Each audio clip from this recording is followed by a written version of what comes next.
ایک ہی نعرہ تھا مسلمانوں کا کہ لے کر رہیں گے پاکستان. ہم نے نظریے کو بچانا ہے، پاکستان کو بچانا ہے. نظریہ تب بچے گا کہ رول آف لا ہوگا، یا تب بچے گا کہ قانون کی بالادستی ہوگی، پاکستان میں عدلیہ آزاد اور خود مختار ہوگی. یہ تمام سازش ہے، اس کا مقابلہ کرنا ہے ہم نے. کہ خدا کے لیے اس وقت بے خوف ہو کے آپ تیار ہو جائیے، اور تیار ہو جائیے پاکستان کو بچانے کے لیے. اور ذہن میں رکھ لیجئے، بتا دیے سب کو، اور ہم نے یہ بتا دینا ہے کہ ہمیں واچ ڈاگ کے طور کے اوپر ایکسیپٹیبل ہے پاکستان کی رکھوالی کر رہے ہیں، لیکن اگر کوئی بھیڑیا بنے گا تو ہمیں ایکسیپٹیبل نہیں ہے.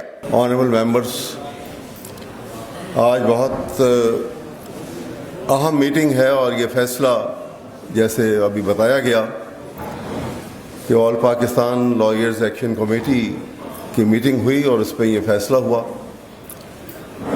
کہ ہر جمعرات کو ایک پروٹیسٹ میٹنگ ہوا کرے گی.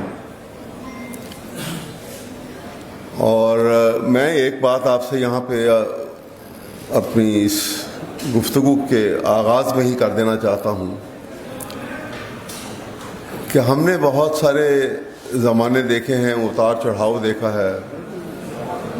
ضیاء الحق کا مارشل لاء بھی دیکھا، پھر اس کے بعد اس سے پہلے جب یحییٰ خان نے مارشل لاء لگا، اور اس مارشل لاء کے نتیجے میں پاکستان دو لخت ہو گیا، تو وہاں بھی آپ ایک بات ذہن میں رکھیے گا کہ یہ ملک مارز وجود میں آیا تھا نظریاتی بنیادوں کے اوپر.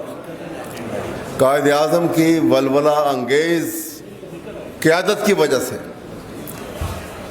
جب قائد اعظم نے لاہور ریزولوشن، جہاں قرارداد پاکستان پاس ہوئی، تو اس ٹائم پر ذہن میں رکھیے گا کہ پورے پاکستان میں، یعنی ایسٹ ویسٹ دونوں کو ملا لیجئے، تو 5 نیشنلٹیز تھیں. ادھر ایسٹ پاکستان میں بنگالی نیشنلٹی، اور 4 نیشنلٹیز، 4 صوبے، یہاں پہ 4 نیشنلٹیز تھیں. لیکن نظریاتی مملکت کا مقناطیسی طاقت قائد اعظم کی قیادت میں اتنی مضبوط تھی کہ دیکھتے ہی دیکھتے وہ 4-5 نیشنلٹیز جو ہیں وہ ضم ہو گئی ایک نیشن کے اندر. اور کلکتہ سے لے کر یہاں اس حصے تک آج جہاں ہمارا پاکستان ہے، ایک ہی نعرہ تھا، پورے ہندوستان میں ایک ہی نعرہ تھا مسلمانوں کا کہ لے کر رہیں گے پاکستان. پاکستان کا مطلب کیا؟ لا الہ الا اللہ. تو یہ آپ ذہن میں رکھیے گا کہ یہ سب کچھ جو ہے اس بنیاد پہ ہوا کہ یہ جو نظریاتی مملکت بنی، یہ رول آف لا کی بنیاد کے اوپر، ڈیموکریٹک اصولوں کی بنیاد کے اوپر، اور اس میں کہیں پر بھی فوجی حکمت عملی شامل نہیں تھی. بالکل. ہاں، ایک ہی وقت آیا 1971 میں جب فوجی حکمت عملی عمل میں آئی، اور اس کے نتیجے میں پاکستان دو لخت ہو گیا. تو کہنے کا مطلب یہ ہے کہ آئیڈیالوجی کو زندہ رکھیں گے تو یہ ملک قائم رہے گا. پاکستان کا نظریہ زندہ ہے تو یہ ملک زندہ ہے. پاکستان کے نظریہ کو ختم کرو گے تو یہ ملک بغیر جنگ کے ہار جائیں گے ہم. یہ ذہن میں بات خدا کے لیے رکھ لیے. اور اس وقت سب سے زیادہ کام اس بات کے اوپر ہو رہا ہے.